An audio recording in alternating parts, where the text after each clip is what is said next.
ದಾಸರಹಳ್ಳಿ ಕ್ಷೇತ್ರಕ್ಕೆ ಸಂಬಂಧಿಸಿದಂತೆ ಮಾನ್ಯ ಶಾಸಕರು ನಮ್ಮ ಕ್ಷೇತ್ರದ ಪ್ರಗತಿ ಸ್ವಲ್ಪ ತಾವು ವೀಕ್ಷಣೆ ಮಾಡಿಕೊಂಡು ಅದಕ್ಕೆ ಪರಿಶೀಲನೆ ಮಾಡಿಕೊಂಡು ಒಂದು ಅಧಿಕಾರಿಗಳಿಗೆ ಸೂಕ್ತ ನಿರ್ದೇಶನ ಕೊಡಬೇಕು ಅಂತ ಹೇಳಿರುವುದರಿಂದ ಅವರ ಜೊತೆಗೆ ನಾವು ಆ ಕ್ಷೇತ್ರದಲ್ಲಿ ಆಗಿರುವ ಎಲ್ಲ ಪ್ರಗತಿ ವಿವರವನ್ನು ನೋಡಿ ಸೂಕ್ತವಾದ ನಿರ್ದೇಶನಗಳನ್ನು ನಮ್ಮ ಅಧಿಕಾರಿಗಳಿಗೆ ನೀಡಿರುತ್ತೇವೆ. ಸರ್, ಮತ್ತೆ ಈಗ ಅನುದಾನಗಳು ಮತ್ತೆ ಏನು ಹಂಚಿಕೆ ಆಗಿತ್ತು ಅದು ಇನ್ನೂ ಕೂಡ ಬಿಡುಗಡೆ ಆಗಿಲ್ಲ ಅಂತಕ್ಕಂಥ ಒಂದಷ್ಟು ಆರೋಪಗಳು ಕೂಡ ದಾಸರಳ್ಳಿ ವಲಯದ ಒಂದು ಅಭಿವೃದ್ಧಿ ವಿಚಾರದಲ್ಲಿ ಕೇಳಿ ಬರ್ತಾ ಇದೆ. ಅಂದರೆ ಅನುದಾನ ನೋಡಿ, ಅನುದಾನ ಹಂಚಿಕೆ ಆದಮೇಲೆ ಟೆಂಡರ್ ಆಗೋದು, ಟೆಂಡರ್ ಆದಮೇಲೆ ಕಾರ್ಯಾದೇಶ ನೀಡಿಕೊಂಡು ಕೆಲಸ ಆಗೋದು. ಕೆಲವು ಟೆಂಡರ್ ಫೈನಲೈಸೇಷನ್ನಲ್ಲಿ ತಡ ಆಗಿದೆ ಅಂತ ನಮ್ಮ ಗಮನಕ್ಕೆ ಬಂದಿರುತ್ತದೆ. ಆ ಸೂಕ್ತವಾದ ನಿರ್ದೇಶನ ಕೊಟ್ಬಿಟ್ಟು ಬೇಗ ಅದನ್ನು ಟೆಂಡರ್ ಇವ್ಯಾಲ್ಯೂಯೇಷನ್ ಮಾಡಿಕೊಂಡು ಕಾರ್ಯಾದೇಶ ನೀಡಬೇಕು ಅಂತ ಹೇಳಿದ್ದೀವಿ. ಮತ್ತೆ 110 ಏನು ಕಾವೇರಿ 5ನೇ ಹಂತ ಈಗ ನೀರು ಸಿಗಬೇಕಾಗಿದೆ. ಕಾವೇರಿ 110 ಹಳ್ಳಿ ಸದ್ಯಕ್ಕೆ BBMP ವ್ಯಾಪ್ತಿಲೇ ಇದೆ. ಸೊ ಅದು ಕೂಡ ವ್ಯಾಪ್ತಿ ಬರ್ತಕ್ಕಂಥ ಅಲ್ಲಿನ ನೀರಿನ ಸಮಸ್ಯೆಗಳ ಬಗ್ಗೆ ಏನೋ ಚರ್ಚೆ ಆಯಿತಾ?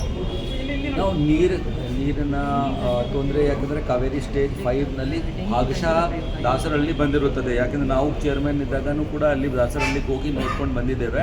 ಅಲ್ಲಿ ಪೈಪ್ ಲೈನ್ಸ್ ಎಲ್ಲ ಹಾಕಿದ್ರು. ಕೆಲವು ಕ್ಷೇತ್ರಕ್ಕೆ ಆಗಲೇ ಸ್ವಲ್ಪ ನೀರು ಬರಲಿಕ್ಕೆ ವ್ಯವಸ್ಥೆನೂ ಆಗಿತ್ತು. ಈಗ ಫುಲ್ ಕಾವೇರಿ ಸ್ಟೇಜ್ 5 ಕೆಲಸ ಮಾಡಿದ ಮೇಲೆ ನೀರು ಬಂದ ಮೇಲೆ ಏನೂ ತೊಂದರೆ ಉಂಟಾಗೋದಿಲ್ಲ. ಅದು ನಡುವೆ ನಾವು ಈ ಬೇಸಿಗೆ ಕಾಲದಲ್ಲಿ ನಮಗೆ ಗೊತ್ತಿದ್ದ ಹಾಗೆ ಮತ್ತು ಈಗಲೂ ಕೂಡ ರಿಪ್ಲೆನಿಶ್ಮೆಂಟ್ ಏನಿರುತ್ತೆ, ನಮ್ಮ ನೀರಿನ ಮಟ್ಟ ಬಹಳ ಕೆಳಗಡೆ ಇಳಿದಿರುವುದರಿಂದ ಬರಬೇಕಾದ್ರೆ ಸ್ವಲ್ಪ ಟೈಮ್ ಆಗ್ತದೆ. ಇದಕ್ಕಾಗಿ ಸ್ವಲ್ಪ ತೊಂದರೆ ಇದೆ. 4 ಕೋಟಿ ರೂಪಾಯಿ ಇನ್ನೂ ಖರ್ಚಾಗಿಲ್ಲ ನಮ್ಮದು ಕೊಟ್ಟಿದ್ದು ಕುಡಿಯುವ ನೀರಿಗಾಗಿ. ಅದಕ್ಕೆ ಎಲ್ಲ ಟೆಂಡರ್ ಆಗಿ ಈಗ ಬಂದಿದೆ. ಅದಕ್ಕೆ ಬೇಗನೆ ಇವತ್ತು ಅಥವಾ ನಾಳೆನೇ ನಮ್ಮ ಝೋನಲ್ ಕಮಿಷನರ್ ಅದಕ್ಕೆ ಅಪ್ರೂವಲ್ ಕೊಡ್ತಾರೆ. ಆಮೇಲೆ ಏನೇನು 4 ಕೋಟಿಯಲ್ಲಿ ಏನು ಬೋರ್ವೆಲ್ ಆಗಬೇಕು ಆಗ್ತದೆ. ಹಳೆಯದು ಕೆಲಸ ಏನು ಕೊಟ್ಟಿದ್ದೀವಿ 15 ಫೈನಾನ್ಸ್ ಇತ್ಯಾದಿಯಲ್ಲಿ ಅದು ಸರ್ಕಾರ ಹಂತದಲ್ಲಿ ಅಪ್ರೂವಲ್ಗಾಗಿ ಹೋಗಿದೆ. ಅಪ್ರೂವಲ್ ಬಂದ ಮೇಲೆ ಅದು ಆಗ್ತದೆ.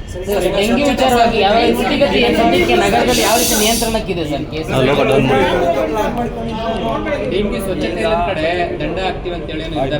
ಡೆಂಗೂಗೆ ಸಂಬಂಧಿಸಿದಂತೆ 50 ರೂಪಾಯಿ ದಂಡ ಏನಿದೆ ಅದು ಭಾಳ ಕಡಿಮೆ ಇದೆ. ಅದಕ್ಕೆ ನಮ್ಮ ಮಾನ್ಯ ಆರೋಗ್ಯ ಸಚಿವರ ಸಭೆಯಲ್ಲಿ ಅದನ್ನು 500ಗೆ ಏರಿಸಬೇಕು ಅಂತ ಆರೋಗ್ಯ ಇಲಾಖೆಯವರು ಪ್ರಸ್ತಾಪ ನೀಡಿದ್ದಾರೆ. ಅದರಂತೆ ಅವರು ಕೂಡ ನಾವು ಎಲ್ಲ ಮುನ್ಸಿಪಾಲ್ಟಿಗಳಿಗೆ ಇದಕ್ಕೆ ಎಲ್ಲ ಸೂಚಿಸ್ತೀವಿ ಅಂತ ಡಿಸೈಡ್ ಆಗಿದೆ. ಅದು ಪ್ರೊಸೀಡಿಂಗ್ ಬಂದ ಮೇಲೆ ಏರಿಕೆಗಾಗಿ ಪ್ರಯತ್ನ ಪಡ್ತೀವಿ. ಸದ್ಯಕ್ಕೆ ನಾವು ನಿನ್ನೆ ಒಂದು ಮೀಟಿಂಗ್ ಮಾಡಿಬಿಟ್ಟು ಎಲ್ಲ RWSಗೆ ಸಂಬೋಧನೆ ಮಾಡಿದ್ದೇವೆ. ಅವ್ರಿಗೆ ಕೂಡ ಹೇಗೆ ತಮ್ಮ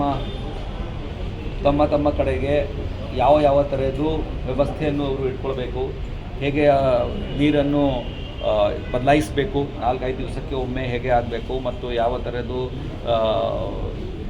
ಸಿಪ್ಪೆಗಳಿಂದ ಏನೇನು ತೊಂದರೆ ಉಂಟಾಗ್ತಾ ಇದೆ, ತೆಂಗಿನ ಸಿಪ್ಪೆ ಆಗಲಿ ಬೇರೆ ಆಗಲಿ ಅಂತ ಏನಾಗ್ತಾ ಇದೆ ಅವರೆಲ್ಲ ಹೇಳಿದ್ದೀವಿ.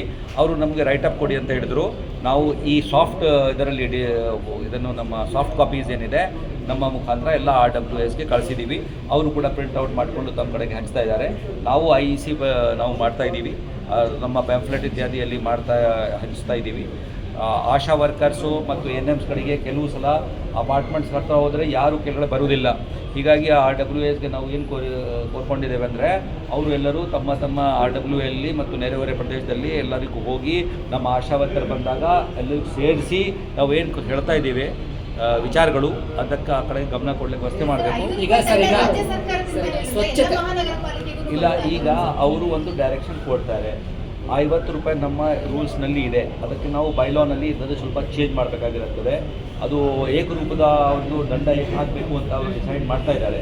ಇದಕ್ಕಾಗಿ ಅವರು ಬಂದ ಮೇಲೆ ಡೆಂಗ್ಯೂ ಸ್ವಚ್ಛತೆ ಅಲ್ಲ ಸರ್, ಡೆಂಗ್ಯೂ ಸ್ವಚ್ಛತೆಗೆ ಅಷ್ಟೇ ಅಲ್ಲದೆ ಖಾಲಿ ಸೈಟಲ್ಲಿ ಕಸ ಹಾಕಿದ್ರೆ ಅದಕ್ಕೆ ದರ ಹೆಚ್ಚಳ ಮಾಡ್ತಾರೆ ದಂಡ ಏನಂತ. ಕರೆಕ್ಟ್.